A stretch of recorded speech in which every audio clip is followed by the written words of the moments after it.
Highway પર અને અનંતપર ચોકની નજીક જ્યાં HDFC બેંકની હાઈવે પસાર થતો હોય અને તેની બાજુમાં કોઈ પણ કારણોસર હોકળોનું પાણી અવરજવર કરવા અધિકારી અને હાઈવેના અધિકારીઓમાં મૂકવામાં આવ્યું હોય તેને લઈને ઘણા સમયથી આ હોકળો ખુલ્લેના ખુલ્લો દેખાય છે. જો લોકો અહીંયા અવરજવર કરતા હોય એને લઈને અધિકારી અને નગરપાલિકાના અધિકારી દ્વારા કોઈ પણ અહીંયા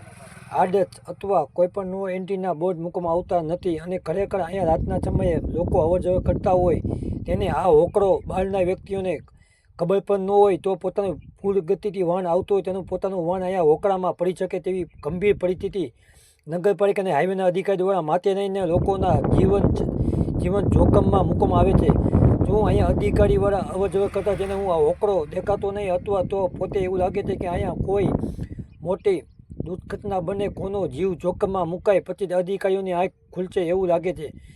લોકોની ચોટલાની માંગ છે કે અહીંયા લાખો વાહન પ્રચાર કરતા હોય અને કોઈ પણ મોટી ભવિષ્યમાં દુર્ઘટના ન બને એને લઈને તાત્કાલિક અહીંયા કોઈ પણ આદત અથવા તે હોકાનો ઉપર કોઈ પણ જાળી અથવા તાત્કાલિક રેડિયમ અથવા નોવન્ટીના બોર્ડ મૂકવામાં આવે. લોકોની માંગ છે કે તાત્કાલિક મૂકવામાં નહીં આવે તો કાંઈ પણ લોકોની જોખમ અકસ્માત બને તો હાઈવેના અધિકારી અને નગરપાલિકા અધિકારીની જવાબદારી રહે છે. હું તાત્કાલિક કોઈ પણ નેતા અથવા ઉચ્ચ અધિકારીઓ આવે તો તાત્કાલિક સાફ સફાઈ અથવા તાત્કાલિક લાઇટો પણ ચાલુ કરવામાં આવે છે